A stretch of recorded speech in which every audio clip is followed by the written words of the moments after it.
నా పని చేసినప్పుడు నేను చేయవలసిందే చేస్తాను, నేను నిష్ప్రయోజనమైన వాడిని అని చెప్పేసి అనుకోమన్నాడు తప్ప నేను గొప్పవాడిని చెప్పేసి అనుకోమని నేను చెప్పలేదండి.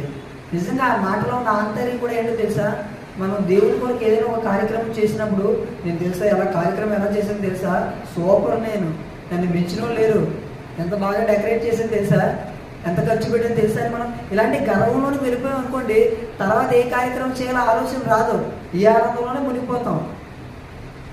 కానీ దేవుని కార్యక్రమం చేసిన తర్వాత యేసుక్రీస్తు గారు ఏమనుకోమన్నారు, నేను చేయవలసిందే చేస్తాను, అయినా నేను పనికిరానివ్వండి ప్రభు అంటే అక్కడ అలా తగ్గించుకున్నాం అనుకోండి ఎలా ఉంటుంది అంటే ఇంకా చేయాలి ఇంకా చేయాలి అంటే నేను చేసింది ఏం కాదా.